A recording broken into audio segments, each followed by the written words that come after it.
البدع والأهواء، أهل البدع العقائدية وأهل البدع السياسية. نقول بيننا وبينكم السلف، بيننا وبينكم الكتب، كان فيقول البدع بيننا وبينكم. Bismillahirrahmanirrahim. Alhamdulillah wassalatu wassalam ala Rasulillah wa ala alihi wa sahbihi wa ba'd. Kita meneruskan bacaan kitab Bulughul Maram yang ditulis oleh Al-Hafidz Hajar Al-Asqalani rahimahullah taala. Masih kita di kitab zakat. Sebutkan pada pertemuan terlewat bab yang kedua, bab sedekah tatawwu, bab sedekah sunnah. Tatawwu dari taat, sunnah. Ain nafil, yakni maksudnya nafilah tambahan. Disebutkan bahwa ada 7 jenis manusia mendapatkan naungan Allah Subhanahu wa taala. Di antara orang yang bersedekah dengan ikhlas. Kemudian juga setiap orang itu tergantung dari setiap orang itu di bawah naungan sedekah dia. Semakin banyak dia bersedekah dan ikhlas, semakin dia mendapatkan naungan tersebut. Soalnya di sini disebutkan oleh sebagian ulama bahwa ja'alallah lahu dil, Allah jadikan untuk dia itu dil arsyillah, di bawah naungan arsy Allah Subhanahu wa taala. Arsy itu kan singgasana, ya, arsy Allah Subhanahu wa taala. Kemudian juga disebutkan di antara afdal sedekah an-dhuhril ghina, pada dia itu cukup kemudian bersedekah. Juga disebutkan afdal sedekah juhdil mukil, sebagus sedekah juga orang yang hartanya sedikit kemudian dia bisa bersedekah. Sebagaimana Imam Sunani hadis ya itu menjadikan tafsir atau mencarah apa yang kita sebutkan. Tidak disebutkan sanadnya bagaimana, tapi kita bisa memiliki gambaran. Beliau menyebutkan hadis sabaqa dirhamun mi'ata alf dirham.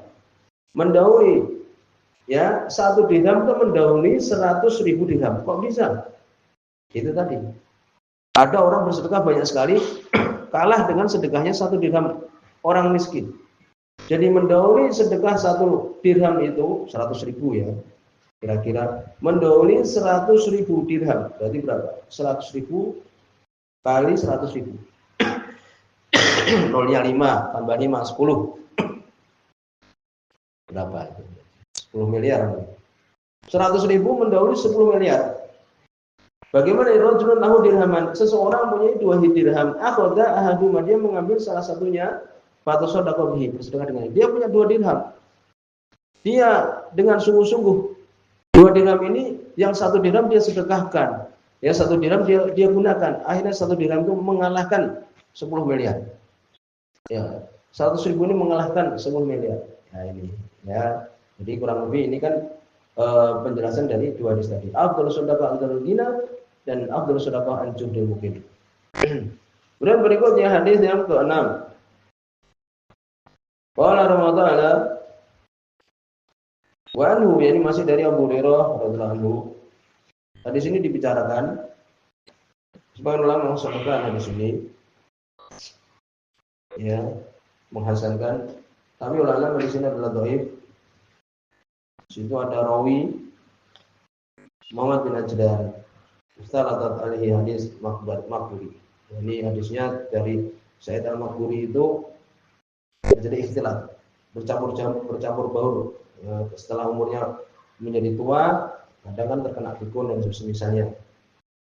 Ya, dari Abu Hurairah, maka di sini sebenarnya dhaif.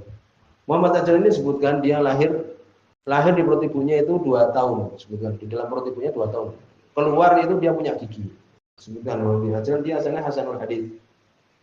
Ya, sehingga hadisnya karena dia sudah ikhtilat, sebutkan maka dhaif dengan sebabnya. Sebagian menghasankannya di sini. Qala Ramadhana wa anhu, yang dari Abu Hurairah radhiyallahu anhu belum mengatakan, qala Rasulullah, berkata Rasulullah sallallahu alaihi wasallam. Hadis ini dhaif, tapi amalan para ulama sebagian menyebutkan demikian. Tasaddaqu, Nabi mengatakan bersedekahlah kalian. Faqala rajulun, maka berkata seorang laki-laki, ya Rasulullah, ini dinar. Di sisiku ada 1 dinar, sekitar 1 juta. Qala, maka Nabi SAW mengatakan, tasaddaq bihi ala nafsik, bersedekahlah dengannya terhadap dirimu. Imam Sanani boleh mengatakan, wa bi anna nafaqa ala nafs shadaqah. Ini menunjukkan nafkah untuk diri sendiri termasuk sedekah. Jadi kita punya keperluan, kemudian kita punya harta untuk diri kita sendiri, itu termasuk sedekah. Paham? Ya, walaupun di sini doa sebagian ulama beramal dengan di sini. Sedekahlah terhadap dirimu. Qala indi akhar. Dia mengatakan di situ ada yang lain. Qala, Nabi mengatakan tasaddaq bihi ala waladik, sedekahlah kepada anakmu. Qala indi akhar. Dia mengatakan di situ ada yang lain. Qala tasaddaq bihi ala zaujatik, bersedekahlah kepada istrimu. Qala indi akhar, di situ ada yang lain. Qala tasaddaq bihi ala khadimik, bersedekahlah kepada pembantumu. Qala indi akhar, dia mengatakan di situ ada yang lain. Qala anta absaru bihi, engkau lebih tahu dengannya. Jadi setelah semua yang wajib harus dia berikan selesai, Nabi mengatakan ketika dia masih ada uang, engkau lebih tahu di mana engkau akan salurkan. Rawahu Daud beriwayatkan Imam Daud, Imam Nasai, wa Sahih Ibnu Hibban wal Hakim. Wa Sahih Ibnu Hibban demikian juga Hakim. Maka disebutkan di sini mayadulu ala izauha fil walad, ini menunjukkan boleh untuk memberikan sedekah kepada anak. Ya itu. Ini apabila apa? Sedekah sunnah, yaitu.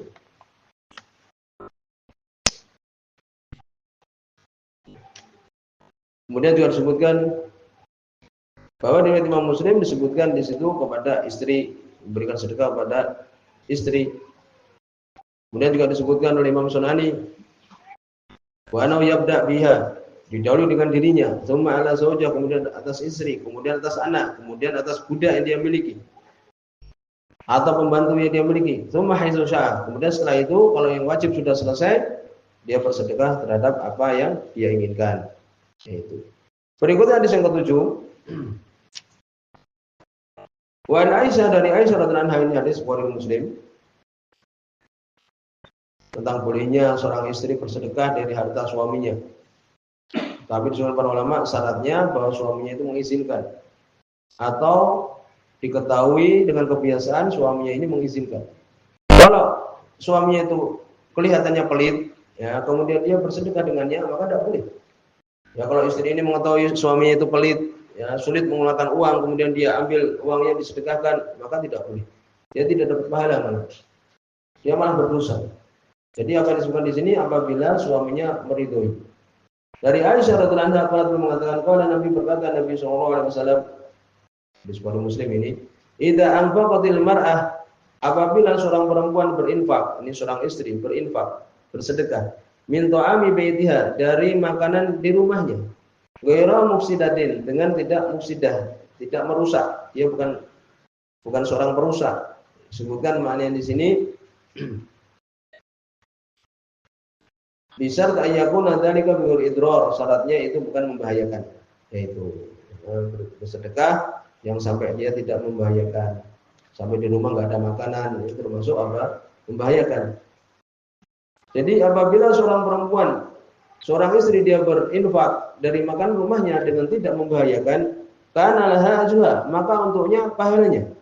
Bima anfaqat, dengan apa yang dia telah bersedekah, perempuan ini telah bersedekah. Kemudian apa? Wali zawjiha ajruhu, dan untuk suaminya pahalanya juga. Kenapa? Karena ini usaha suaminya. Suaminya yang bekerja, mencari penghidupan. Bima iktasaba, dengan apa yang dia usahakan, walil khazin mislu dzalik, dan untuk orang yang menjaga, ya, menjaga harta, bendahara atau menjaga harta yang dimiliki pemilik rumah, mislu dzalik, seperti itu. La yanqusu ba'dhum min ajri ba'din syai'an, tidak mengurangi sebagian mereka dari yang lain, ya, pahalanya sedikit pun. Ya, min ajri ba'din, dari pahala sebagian yang lain, syai'an, sedikit pun. Muttafaqun alaihi, hadis Bukhari Muslim. Disebutkan oleh Imam Sanani rahimahullah taala, wal Arabi, berkata Ibnu Arabi, qad ikhtalafa salaf fi dzalik. Salaf, yakni salaf, para ulama terdahulu berselisih tentang masalah ini. Faminhum man najasahu, sebagian mereka mengatakan boleh asy yasir, sesuatu yang sedikit, sesuatu yang tidak banyak, boleh. Alladzi, yang dia tidak membahayakan. Ya, ini sebagian mengatakan demikian. Wa minhum man hamalu, sebenarnya dia membawa kepada idza adina zauj, apabila suaminya mengizinkan. Walau bitoriki ijmal, walaupun secara umum. Ya, itu. Inilah dipilih Imam Bukhari. Jadi ini semua dapat pahala apabila apa? Suaminya mengizinkan atau secara umum dari kebiasaan suaminya itu mengizinkan. Dan ini insyaallah jawaban yang yang lebih tepat. Dia dapat pahala istri ini apabila diketahui suaminya mengizinkan atau biasanya mengizinkan. Wa innan nahi, sesungguhnya larangan infaknya perempuan ini apabila tidak ada izin dari suaminya. Idza urifat minhu faqr, apabila diketahui miskinnya, ya miskinnya keluarga itu. Aul bukhl, atau diketahui bahwa suami itu pelit, maka seperti ini tidak dapat pahala perempuan itu. Wala yahilu laha infaq, tidak halal bagi perempuan itu untuk berinfak. Ya itu. Ya, jadi kesimpulannya demikian. Jadi dapat pahala ini apabila suami yang meridhoi, suami yang mengizinkan. Kemudian disebutkan tentang masalah seseorang yang dia itu berhutang, berinfak. Berkata Ibnu Hajar, muqtadahu anna hadzadain, kandungannya ini penting, sesungguhnya orang yang punya hutang al-mustaghraq, yang sudah menenggelamkan dia hutangnya banyak, la yasihu minhu tabarruk, tidak boleh, tidak sah dia itu menyumbang tabarruk, bersedekah. Orang yang punya hutang banyak tidak sah sedekahnya. Lakin mahalu hadza indal fuqaha idza hajara 'alal hakim bil fals. Ini tempatnya apabila hakim sudah menghukumi dia, apa? Fals, sudah bangkrut. Orang bangkrut tidak boleh bersedekah. Ya, demikian. Wa qanna qala fi Sahihul Mughni, yakni Ibnu Qudamah beliau mengatakan demikian juga ini ijma. Jadi orang yang sudah punya hutang banyak tidak sah sedekahnya.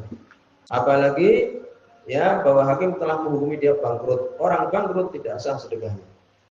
Ya, demikian di sini sudah ini Anda sudah